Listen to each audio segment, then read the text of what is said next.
Facebook and YouTube, and I invite you to join the conversation. It's now time for the Morning Watch.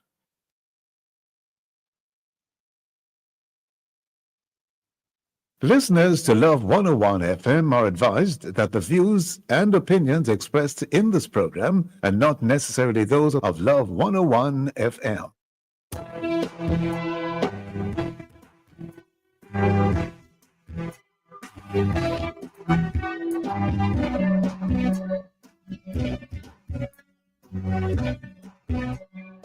Hello and welcome to the Morning Watch on Love 101 FM. I'm your host, Dylan Toussaint. A special welcome to our listeners on love101.org, and if you're overseas and on the move, U.S. listeners can access us at 712-832-8001.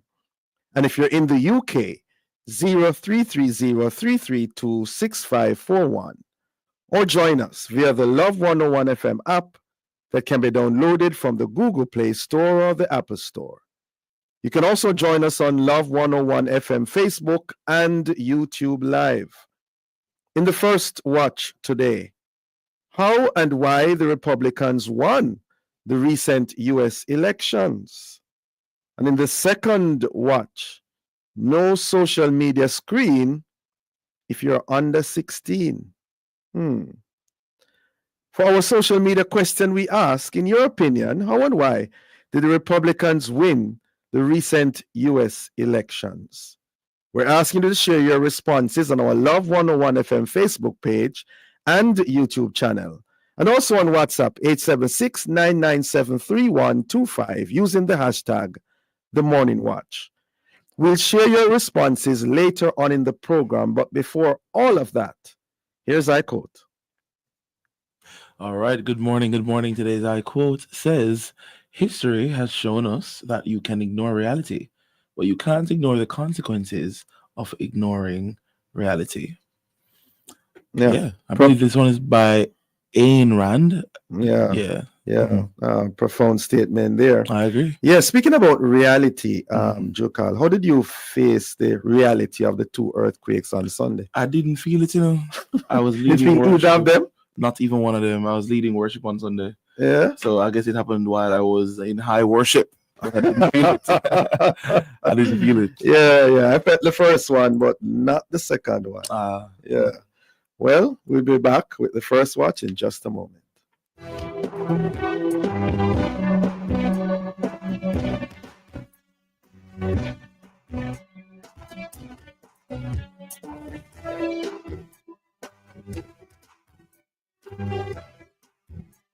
Upon a time, there's a girl named Kay. She loved to dance and play. One day at school, she got very ill, and Mom was left with an unbearable bill. It would be easier if Mom was prepared. With School Companion, 80% of the bill is cleared. Medical care for children is a must. For as low as $2,540 per month, make unbearable medical bills go away. Sign up for Surgical School Companion today. Conditions apply.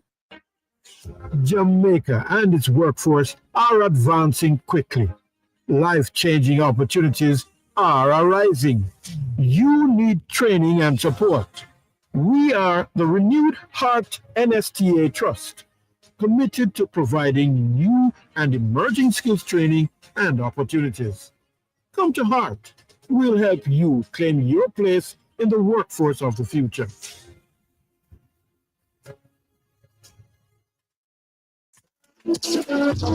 Union friends, we like welcome out. It's a community event.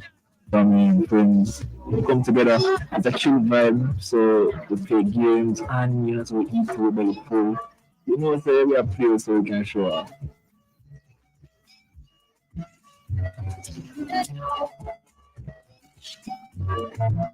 The taste of victory. Backyard barbecue, ice cream, Coca-Cola.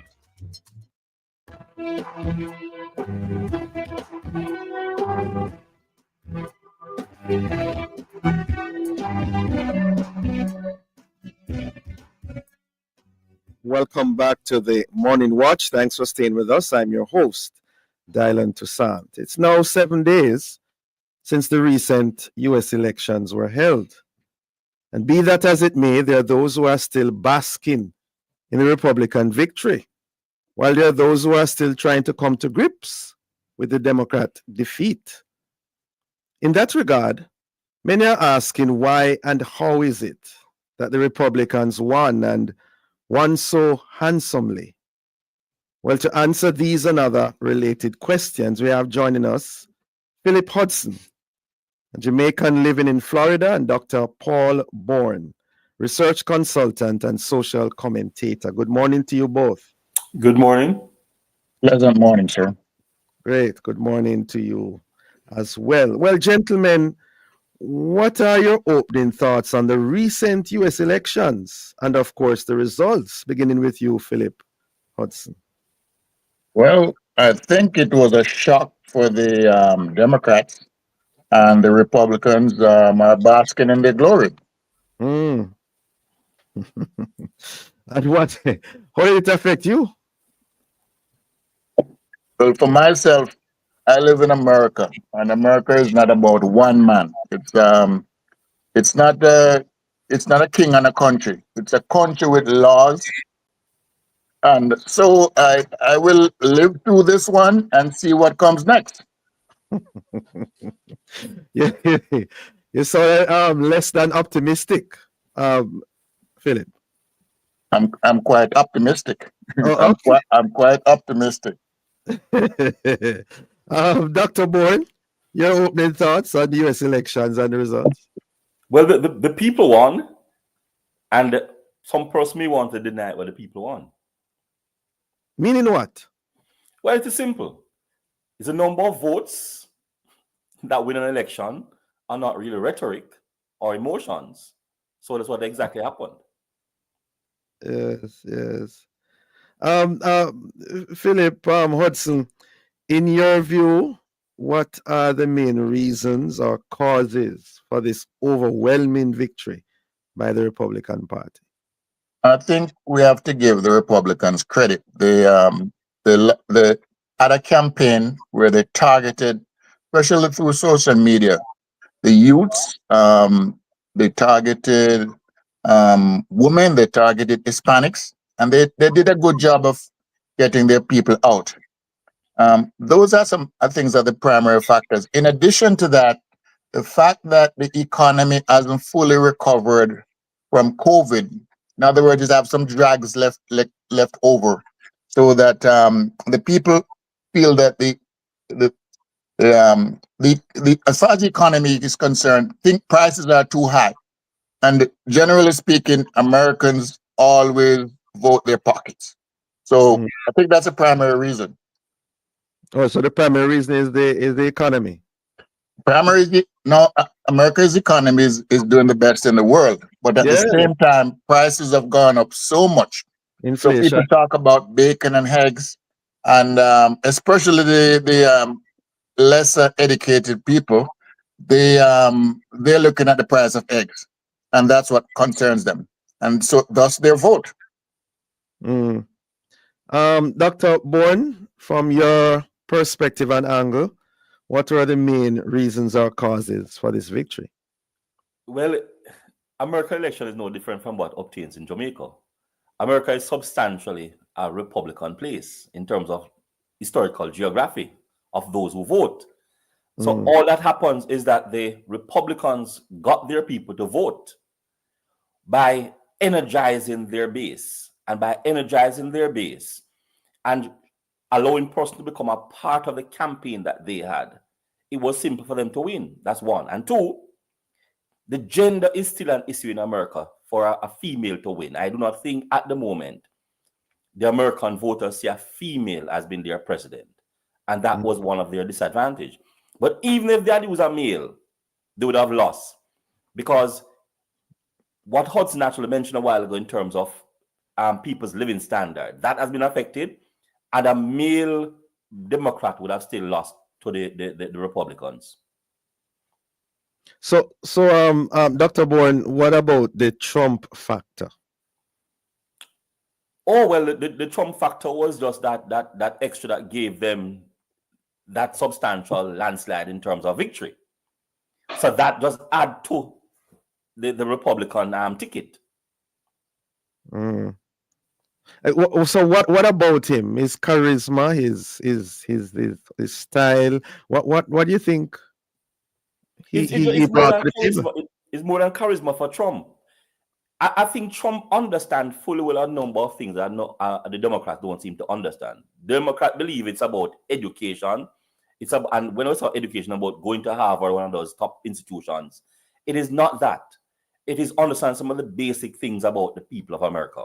Now, at the moment, a number of Americans do not want one, as I said before, a female being the president. Two, a number of persons do not actually want somebody who's only going to be giving them a rhetoric. And three, people just want something different.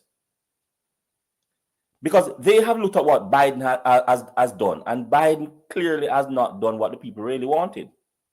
Which was what? The people wanted far more than what he has given them. No, what did they want? Okay, no, it's not only about one being elected, getting that extra vote in terms of winning the election, but people are also wanting some other things. Americans, even though Biden do not seem to understand that, fundamentally do not want a liberal society. They really do not want that, even though they are saying that they want it. All right? So when it is the society is giving them a system where they are able to actually decide to have abortion, decide to do something, they still do not want that. The fundamental base of America is a Christian base. So they want freedom, but freedom not to have to do some stuff. Okay, so you're talking about the abortion issue and the homosexual, transgender. They don't want that. That goes against their Christian fundamental beliefs. Interesting. Philip Hudson, your take on that? I am prone to disagree with what the Dr. Bourne. Dr. Bourne said in relation to that. In every case where there's a state on the ballot as to whether one should allow abortion or not, I believe they've always won. And I'm talking about in Republican red states. So yes, the people want the right to have an abortion.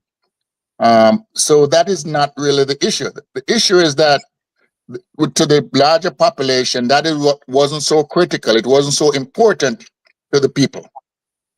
So the issue, as I said before, is primarily economic. And the Republicans, they run a very good campaign. And that's the results. Now, one of the things we should take into consideration, when the election was going on, there was in Pennsylvania, Trump started to say there's stealing in Pennsylvania.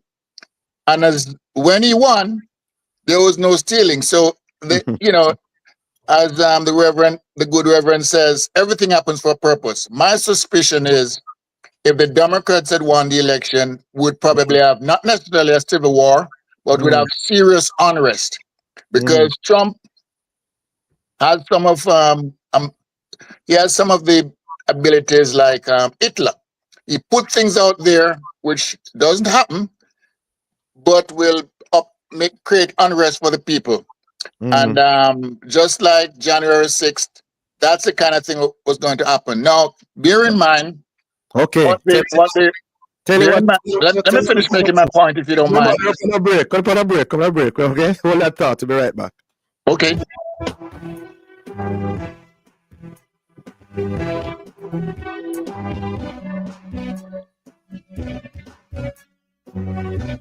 Save on your PSA and Pap smear tests with your NHF card. Get $1,600 off your PSA test and $1,300 off your Pap smear test. Apply for the NHF card today. The time by the National Health Fund is 7:15.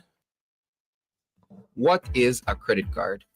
A credit card is far more than a piece of plastic. A credit card is a loan which is tied to your account at a financial institution. Remember, you still have to pay back the institution on time for any transactions. It's not your money. You have to pay it back or your credit profile will suffer. If you don't pay it back in full, interest will be charged on any outstanding amount. If you don't pay in full, interest will be charged on any outstanding amount. This financial literacy tip was brought to you by Bank of Jamaica, building an inclusive economy. Every Thursday morning, Love 101 shares with you power-packed messages, words of encouragement, and testimonies of God's miraculous power. You get all of that in the Don't Give Up broadcast, brought to you by Celebration Church at the Portmore Skating Ring in the Portmore Mall with Pastor Prophet Michael Carter. Be sure to stay tuned to Love 101 for the Don't Give Up broadcast. Get the word you need to start your day right. The Don't Give Up broadcast, Thursdays at 5:15 a.m. on the family station, Love 101.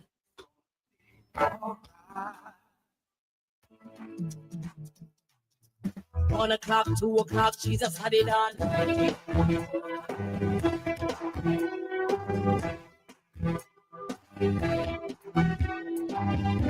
Welcome back to the Morning Watch. Thanks for staying with us. I'm your host, Dylan Toussaint. And this is the first watch. We're asking how and why did the Republicans win so overwhelmingly in the recent U.S. elections. In so doing, we have online Dr. Paul Bourne, who's a research consultant and social commentator, and Philip Hudson, a Jamaican living in Florida. Before the break, Mr. Hudson, you were giving us your perspective in terms of why and how did the Republicans win. Go ahead, sir. Well, as I stated, the Republicans win because they did the work, and there was apathy. There was also apathy. A lot of minorities did not turn up to vote, and Trump also was able to attract, because of his targeted campaigning, he was able to attract more male voters, more female voters, more blacks than he used to, and more Hispanics. So he really ran a campaign that led to him winning. He was able to attract more female voters than Mrs. Harris? I'm not saying that he attracted more than her, but more than he was accustomed to last time? percentage. Yes, sir. Okay. But then I'm here. I think I'm hearing you say, Philip Hudson, that you disagree with Dr. Bourne in terms of him saying that fundamentally America does not want a liberal society. All right, you're saying that. How do you know that? What are your? I'm not disagreeing. I'm not disagreeing with him at all that America doesn't want. America, the base of America is it is a Christian country. Now, most the Caucasians who came here were refugees from Europe who came here for freedom, and they chased and treated the Indians terribly and set up their own system here. So the base of America is Christian. However, the society is made up on the grounds of liberal laws. In other words, everyone should have the right to exist and do whatever they want in this country. There is a kind of hit back going on because America is slated to be a majority minority country in a couple decades to come. Not too far from here. Meaning what? The population of the country is going to be more minority now. In other words, blacks, Hispanics than whites. And a lot of the powers that be are putting some things in place, such as the Supreme Court and otherwise, to maintain the status quo. But liberalism is more in the future for this country, more so than conservatism. Interesting. Dr. Bourne, you're a pollster. What are your comments, reports that many of the U.S. pollsters got it wrong in predicting at least a narrow victory for Kamala Harris? Well, as a pollster, sometimes you can get something wrong at a time. We need to understand clearly what polling really is about. Polling does not necessarily predict the future now. It tells you what your research say at that time. Snapshot. And clearly what happens, a number of persons are sort of missing this because I think the writing was on the wall. In the sense that when they were actually doing the poll, did they actually gauge a number of persons who did not indicate that they were going to vote? Because that's sometimes where the answer is. Persons who say, okay, then I'm not sure I'll be voting. If you look at the election in terms of the numbers, a number of persons went out, and particularly who went out substantially, the persons who are white. A number of them went out to vote this time around, as against in other times. So even though Kamala Harris, in terms of the Democrats, got substantially more females to vote, they were not substantial enough to actually overshadow what Trump was going to do, because Trump got a number of the whites to go out and vote, and substantially more of them are in America now.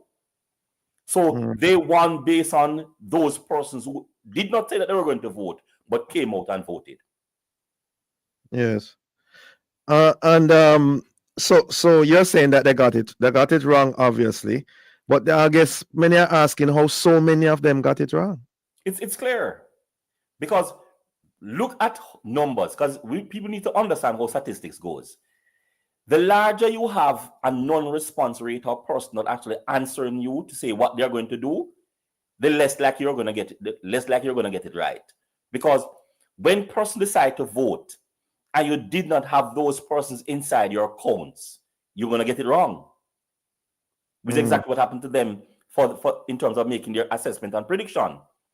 Now, look at the number of persons who voted, and look at what the polls actually had in terms of non-response of persons who did not indicate that they were going to vote. And then you realize where the challenge is. Yeah. Philip Watson, I don't know if you want to comment on that, but there are those, like former Speaker Nancy Pelosi, who reportedly cast much of the blame for the loss at the feet of President Biden, arguing that he should have exited the race earlier than he did. What are your thoughts on that? Generally speaking, when the game is finished and you look back, 2020, everybody has their point of view to explain what happened. Well, there's from the Democrats' perspective,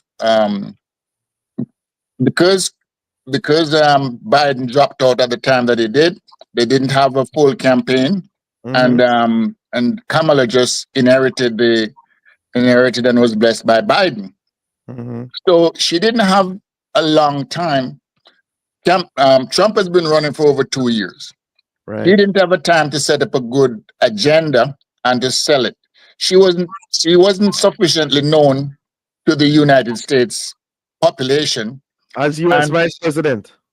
Well, when you're a vice president, you're like a rubber stamp person. You go along with everything the president says. You don't go against the president.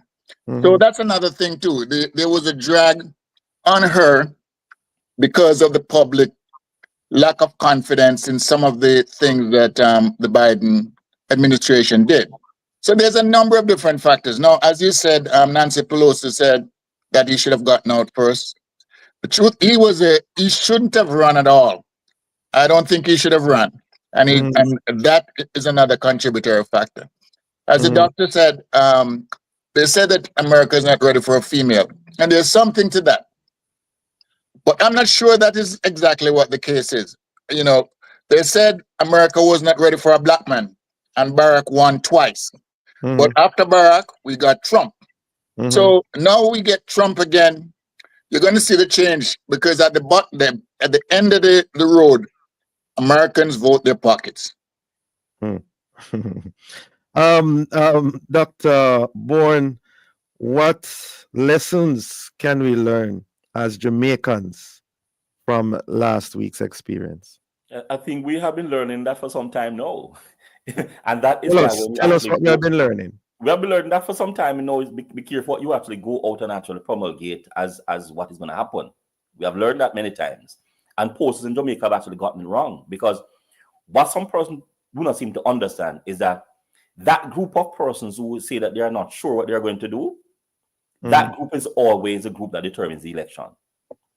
And when you're actually sampling, you should always ensure that you get a substantial number of those persons and gauge what their preferences were before to indicate which side they are going to be on if they're likely to vote, which is what sometimes posters don't do. Because Let's say, for example, 80% of your persons indicate that they're not sure they're going to vote. And they turn out to vote. 90% of the time you get it wrong if you don't gauge who they are in terms of their fundamental ideology. Because people are normally creatures of habits. And if they are creatures of habits, what they did 10, 15, 20 years ago is going to play out on what they're going to do today. So they must be taken into consideration in terms of what their fundamental ideology is. Is it that in this election in the US, those who would have claimed that they do not intend to vote, were they in the majority or the minority, Dr. Boone? They were in the majority based on what was happening in terms of the Biden administration. Okay. And all Jamaica has a similar scenario. And it happens in Jamaica many times. Every time in Jamaica that group is large in terms of the group that is apathetic. Whenever that group is large and they go out to vote, normally the incumbent is going to win the election. So what we need to do is to start dissecting that group in terms of their ideology and preferences. And if you observe carefully what Don Anderson has been doing, is gauging those persons' initial views and their political biases to say, okay, then, even though these are the results today, if that group goes out and vote, this is what is likely to happen. Which is what many of the posters in America did not do. Interesting. Philip Hudson, I think you might have the final word.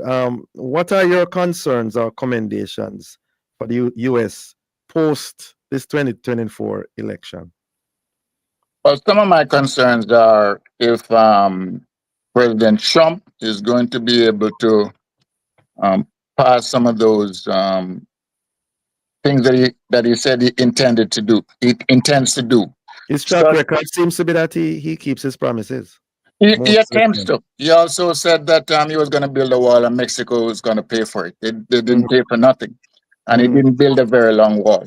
So, some of the things that he said he's going to do, such as lock up some of the politicians, some of the Democrats, and as far as sending home so much of the so much of the people who are here illegally.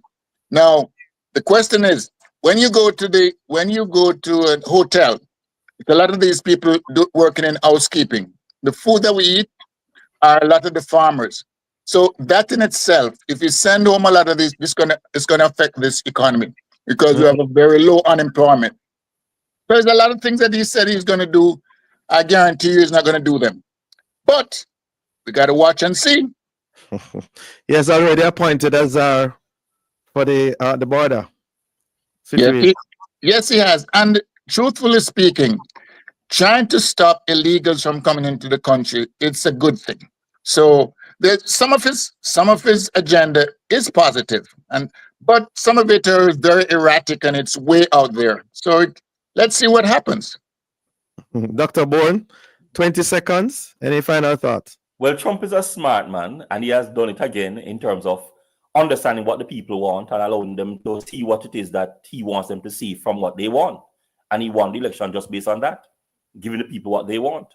So any concerns going forward in that regard? No, I'm not concerned on as like other persons are. My thing is, whatever you choose, there's a consequence, and you just accept whatever the consequence is. Yes, I think that was the quote that started our program this morning. Thank you so very much, gentlemen, for joining us. Interesting, informative discussion. Have a safe and productive day. Thank you, sir. And you the same. Thanks. Listeners, the Morning Watch will return in just a moment.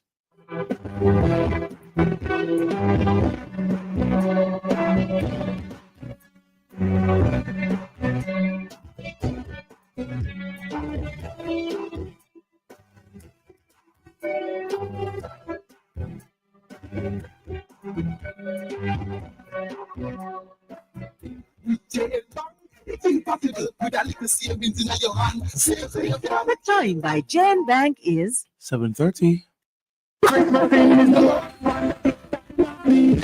Every day, that's about Christmas thing with you. You can enjoy the best prepaid mobile plans. Big Christmas winning. Win data and credit instantly. You select any unlimited prepaid plan. Your SMS message to claim your instant gift and get automatic gift. Chance to win cash, grocery vouchers, and smartphones every week and a $500 grand prize. Christmasing is wrapped up in winning. Download the Top of the app at topofthewap.com to activate. Win today. Offer ends January 2, 2025. Conditions apply. Are you looking to improve your education status or achieve a career goal?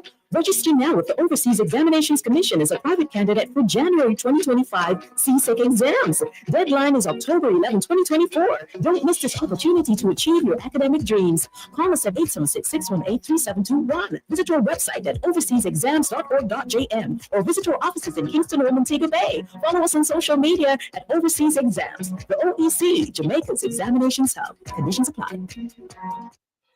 Recycling partners of Jamaica. Yeah, we got to make a change. And we have to do it now, can't wait for later.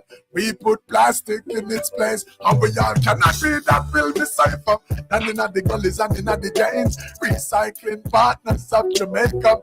We put plastic in its place. A license no matter about your class or status or title. Got to be responsible and recycle. Yes, we have talk about plastic buckle boat. You have to make sure say that the right type to search for the triangle with the one or two. But I don't matter could I yellow or blue. You have to just make sure them empty, collect them plenty, recycling revenue. So listen up, Jamaica, I'm saying it's time to make a change. Recycling partners of Jamaica, we put plastic in its place, and we all can agree that will be safer than in the colors in the every range. Recycling partners of Jamaica, we put plastic in its place.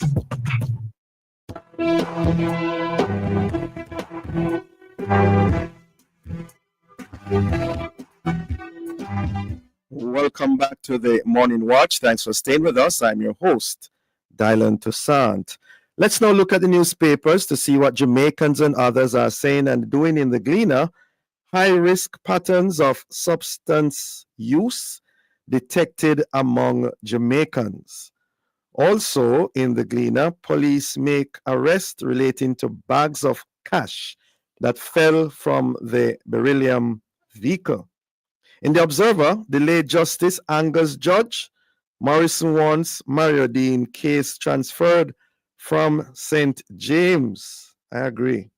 Also, increased rainfall expected Tuesday into Wednesday due to tropical waves. And in Loop News, Holness says government not against party promoters, says new approaches coming to ensure safety at entertainment events amid mass shooting concerns. Those are some of the major stories in our newspapers. Coming up next, we read some of the feedback from our social media question. In your opinion, how and why did the Republicans win the recent U.S. elections? We're asking you to leave a comment on our Facebook page and YouTube channel, Love 101 FM Jamaica, or WhatsApp 876-997-3125. We'll be right back.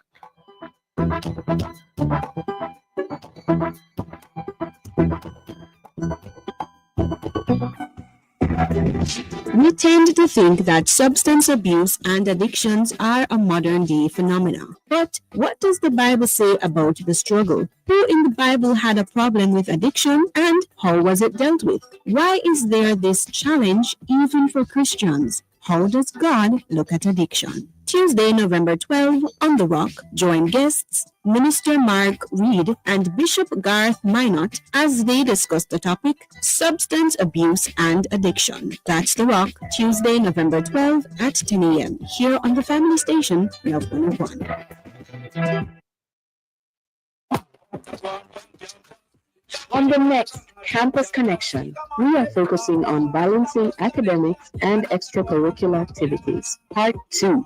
Student life can be difficult, especially when juggling academics and extracurricular activities. However, students who participate in these activities can develop important skills, experiences, and partnerships that will help them in their academic endeavors. Join us with guests Mr. Javon Bailey, the Public Relations and Marketing Manager at Jamaica 4-H Clubs, Ms. Demoya Taylor, Key Club Lieutenant Governor for Division 3, and Ms. Shania Cummings, the Key Club President at St. Catherine High. And our creative block guest, Miss Anthony Evans, industrial technologist, on Tuesday, November 12th at 5:30 p.m. on the family station, Love 101. Campus Connection is brought to you by Heart NSTA Trust, Skill is Power, and TGI Fridays. At TGIF, every day is Friday. That's Campus Connection, this Tuesday, November 12th at 5:30 p.m. Only on the family station, Love 101.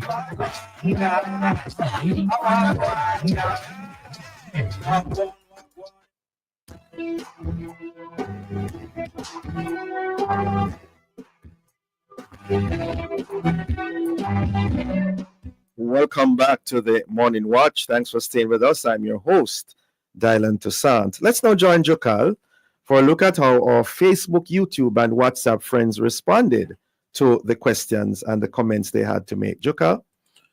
All right, so our first one comes from this Kim. All right, so Kim says, love, love, love the Morning Watch. Very informative and breaks things down well for us listeners. Thank you. Marilyn Morris from Montego Bay says Trump won because America thinks that America is for whites only, and they love the lawlessness, in my view. Yeah, that's what we have so far. For whites only. Mm-hmm. Okay. Okay, I want to thank those who sent in their responses. Keep on listening as we try to continue to break things down. In this second watch, this discussion is being inspired by a news report coming out of Australia that their government, yes, their government is planning on instituting an age limit of 16 years for children to start using social media.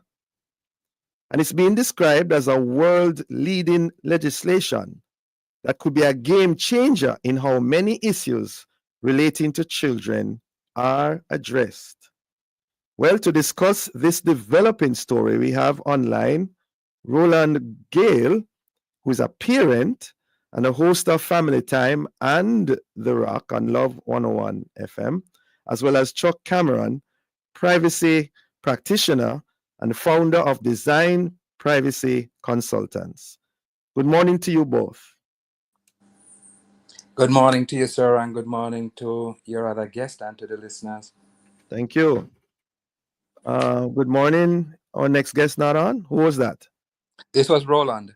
Okay, Roland Gale. Yes, good to have you with us, Roland.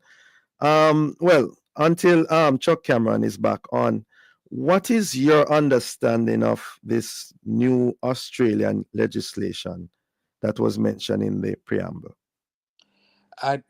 I am not very familiar with it, but my understanding of it is that they intend to regulate from their government level the kind of access that children under the age of 16 would have to social media.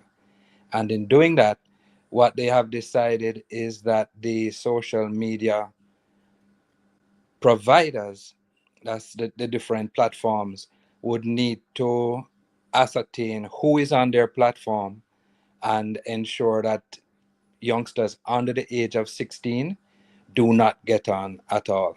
And the responsibility for that, in my understanding, lies with the providers of those different platforms. Mm-hmm. Yeah. I think you did well with that overview. I get that we now have online Chuck Cameron. Morning. Yes, morning to you. This developing story in regards to this Australian legislation instituting an age limit of 16 years for children to start using social media. How will it work essentially? Can you tell us? Well, the question is, can it work from a constitutional perspective, especially if we were to think about following something like that in Jamaica? Because all citizens of Jamaica have a right to freedom of expression, freedom to share and receive information. So if it is, you are asking a telco to restrict access to specific information, the government would have to provide empirical evidence that teenagers or persons in society, the most vulnerable in terms of our young people, are suffering damage or are suffering harm. And they'd have to provide empirical evidence to be able to require a telecommunication company by statute to restrict access to content in that manner. So should we not take it that Australia has those that you just mentioned, those concerns addressed? The empirical evidence, of course, yes, of course it does. Well, let's not say of course it does. The assumption is that they would have done so because we do have a very similar constitution that would have the same sort of requirements, constitutional requirements and controls to safeguard the rights of citizens. How it would, from a technical perspective as to how it would work, it is outside of doing what most social media platforms do and make an age ask you to declare what your age is. Yeah. From a technical perspective, I don't know how they would do it otherwise, because if it is, the telco is going to ask to identify different data points and infer your age. That would be engaging in profiling. Right. How would they and- prove, for example, that you're really giving the correct information in real age? Excuse me. As suggested, you can collect a variety of data points over your social media activities, who you associate with, what your interests are. These platforms know more about us than we do, so we don't even have to say what our age is. They know what the profile of a 12-year-old or 16-year-old are. They have that. They have millions and billions of data points to be able to determine that. Interesting. Whether or not it is a lawful use of that information to profile an individual like that is what's in question, especially in the light of the strong data protection provisions. Yes. Mr. Gale, you want to come in, Roland? Yes, I wanted to come in because I need some clarity on my end. How I understood the Australian situation to be is not that the telecoms providers were doing anything. What I understood is that it was the social media platforms themselves who would be responsible. So the telecoms providers give you your access to the platforms, Right. but the platform is who is responsible for ensuring that they do not allow the youngsters under 16 access. So the telecoms people would be free to follow the law, but it is now new regulation that says these social media. And you're talking about TikTok and X, Instagram, Correct. and Facebook. Correct. So those guys are being charged with the responsibility of preventing youngsters under the age of 16 from accessing their service. It's not the telecoms people, as I understand, but I may be wrong. Yeah, I still not getting to how they're going to know. That is help me with that. That is something that I was wondering as well. Because the truth of the matter is, I can go on and tell them I'm any age I want to tell them. Yes. Verified. Yes. But I was speaking in relation to what our other guest had said about telecoms. Okay. Because I would like to know the distinction. Is it really that it is the telecoms people who are going to monitor and police that particular legislation? Well, or is it X and TikTok? You raise a very interesting question. So firstly, I cannot speak to that. I do not know.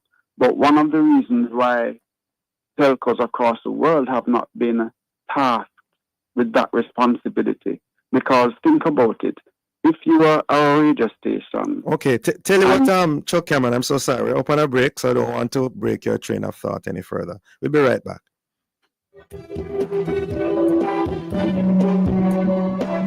La la la la la la la la. Did you hear that? It is almost Christmas and Fastreach is having a super solar lighting sale.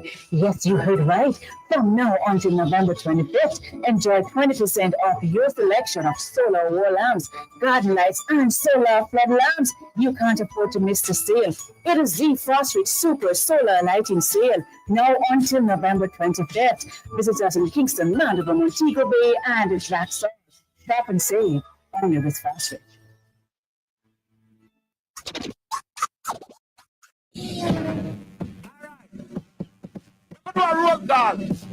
The Love Jockey is on duty every Saturday inside Youth Connection. Don't miss the hype. Don't miss the tunes. Don't miss the excitement with your boy, DJ Rebirth. Saturdays at 3 p.m. to 7 p.m. on the family station, Love 101. At 3 p.m., your DJ runs the gospel rhythm. Hot.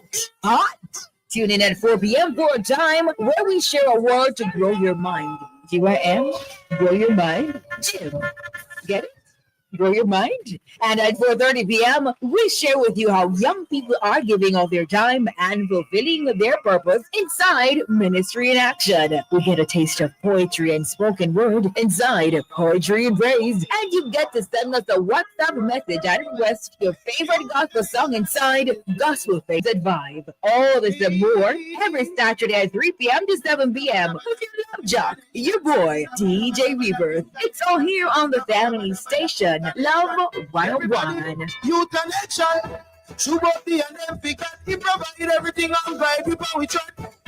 Shoot up the and them figure. He alone the be when we did chat. Shoot up. Keisha, I can ask you something.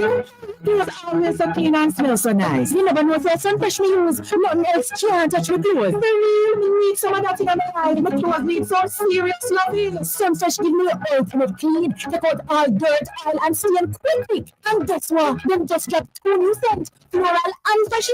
Look like me I forgot about some sunfresh. Me so come back. Me I got a shop. Sunfresh beats dirt and grime every time. Get yours today. Distributed by Rose Brand Services. Tell me where you get the money transfer. Where you get the money transfer. Where you get the money transfer. Money move like a bird, like a plane, it's a blur.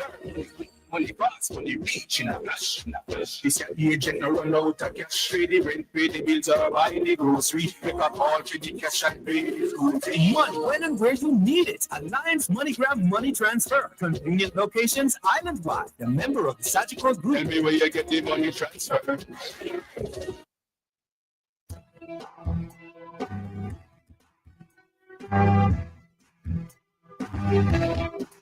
Welcome back to the Morning Watch. Thanks for staying with us. I'm your host, Dylan Toussaint. Before we continue our discussion, interesting discussion, we are going to accommodate 2 feedback responses that were given earlier. Joka? All right, so this one from Kim says, I think it's due to many factors. However, I think the approach taken from the Democratic Party was not properly planned or executed, and that affected them immensely. And that's what we have here, yes. Okay, all right. Thank you very much, Jokal. And so we continue our discussion as we look on what's going on in Australia. The institution of an age limit of 16 years for children to start using social media platforms. In so doing, we have online Chuck Cameron, privacy practitioner, and Roland Gale, parent and host of Family Time, a host on Family Time and The Rock. I think before the break, Chuck Cameron, you were... Yes.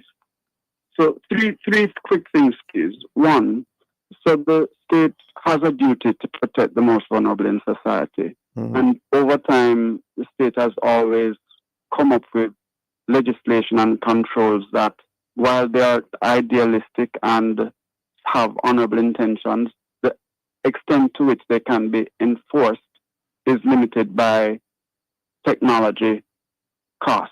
So that's a general principle. This is not a new challenge. The second thing is the vulnerable in society, such as our children, have always thought to be protected. So against abusing alcohol and as such, if you want to get into a club, you have to be over a certain age. If you want to purchase alcohol, you have to present an ID. Mm-hmm. There's nothing preventing the social media platform to require some sort of presentation of an ID.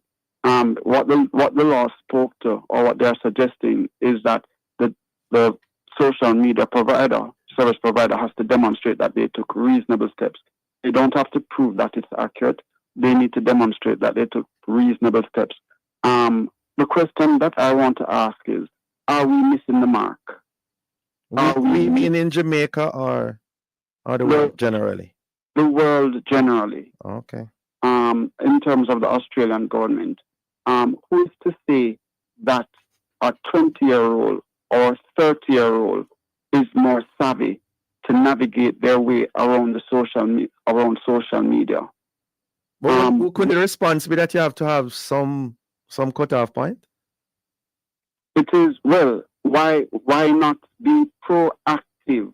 Why not have them ensure that they contribute to a fund to educate users in critical thinking? Because in this age of misinformation and disinformation, that is not something that impacts children alone, and that is one of the challenges modern day society faces on a global level. We could have both, Chuck Cameron. You have the education as well as the age limit. So remember, the young person, his mind is more savvy in relation to social media and how to navigate it. So it may actually be the opposite, because we at our age, when we see something in writing, we understand that we believe that it's true. That has been our experience. And what is written in the Bible, when a teacher tells us something, when we read it in the newspaper, we accept it as being truthful. You're saying adults accept it more than children would? Is that your argument? I'm suggesting we didn't have the multiplicities of media or multiplicities of choices to make decisions around. Once it came from a teacher, once it came from the Bible, once it came on JBC, that is the only thing we know as the truth. Interesting. However, children know that they can go anywhere and get information, and they can make a choice. So the question really is, which member of our society needs protecting? Interesting. Roland Gale, you want to respond to that? What are your thoughts on what Chuck Cameron is saying? Well, I agree with some of what he has said, but I'm not following some of it as well. And where I would want to go back to. So, what do you agree with that he has said? I agree that there has to be some kind of responsibility on the part of adults as well as youngsters. Adults interface with social media differently. Yes. Youngsters have a kind of, I would say, instinctive response to technology that some adults do not have. And so I agree with him on that. But he began by talking about the fact that governments do things to help the vulnerable, and so they would have put in place like a drinking age, or an age for you to be able to get into a club, or an age for you to be able to drive. And so I think that is a reasonable enough thing to do under an overarching umbrella of parents being responsible for their children. I don't like the sense and the idea of any kind of ceding control of children to the state. And that seems to be where we are heading. And you mentioned globally, sir, you mentioned globally. I think that's where we appear to be heading globally, that parents are now not capable or able to deal with their children, and so the state has to take over. I don't agree with that, and I don't agree with the idea that the responsibility for a child's actions or a child's ability to interface with things outside the home rests with outside the home. I think we really need to go back to parents being parents. Yeah, so if this legislation were to be put on the table in Jamaica, you'd be against it, Roland Gale? Is that what you're saying? No, I'm not against having a driving age, but what I'm saying is No, that man, not the driving thing. This I know particular. it's the same thing. Let's call it a social It's media age. it's a Let's little call it different though, eh? why is But it go a ahead. little different? Yeah. Yes. I think they are very similar because Mhm. in both cases, parents should be preparing their children for these eventualities. I am preparing you properly for you to be able to drive. I'm preparing you properly for you to be able to determine how you use social media. I am preparing you properly for whether or not you are going to vote. I'm preparing you properly for adult behaviors and adult things. We seem to think that because children are so innately able to navigate technology that they have every right to do so. And I don't agree with that. Mm-hmm. Chuck Cameron, there are those who are arguing about this, the number 16, the age 16, and arguing why not 18. So, Some are even arguing why not 12 or 13. In fact, I'm reading here of a psychologist by the name of Philip Tam. He's saying that the problem of social media will simply be driven underground if you're going to put it at 16. so my view is that our society, en masse, children and adults, are not equipped to navigate social media. We are not. And to think that a parent can equip a child to navigate social media is demonstrates in my mind that we have lost the script. Because if it is, the reason why a parent can tell a child to drive, because that parent has experience in driving a car. Today, a parent has no idea how to navigate a TikTok if they know what TikTok is. So to suggest that a parent is going to teach that young person how to survive in this world, it takes communities, it really takes states. And the idea that the state should not be left to raise a child and have ultimate responsibility of children. That is the government in most countries have always played that responsibility. That is why we have our courts. That is why the state can go into a home and take a child outside of a family. Yeah. Because ultimately, the state is responsible for the most vulnerable in our society. Otherwise, there'd be an assumption that all parents are good parents, and the fate of a child will always rest in the hands of a parent. That is not what. Where do we draw the line, though? Where do we draw the line, When we perceive that the vulnerable in our society are faced with imminent danger, controls need to be put in place to protect those who cannot protect themselves. That's what we have signed up for. That's why I've agreed to live in a state. It sounds a bit subjective though, because what can't a parent say that I know my child, right? I know that my child will not go too far into this social media thing. I trust my child. I've brought up my child a certain way. What right does the government have to come and tell me that at 16, below 16, he or she cannot engage in social media? If it is the parent doesn't know what is on the other side of social media, how can that parent say he knows the child won't go down there? Can how can the government say that they know that it poses a danger? And that is where I say it requires empirical evidence. That is where I started. I started by saying, if it is you are going to implement any such Gentlemen, legislation. can I come back in? Yeah. Yes, Roland, Gail. Yes, I didn't say that parents were going to teach their children all of these things. I said prepare them for.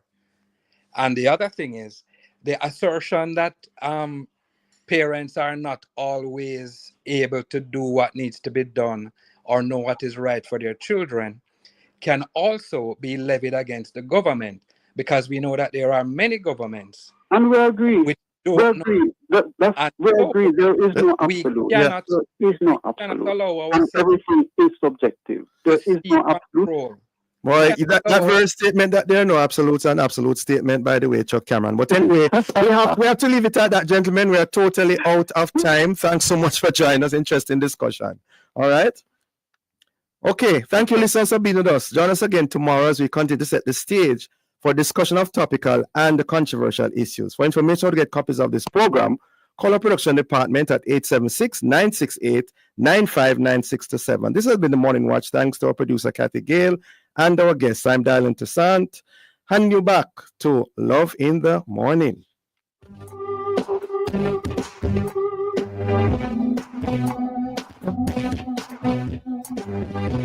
Thank you.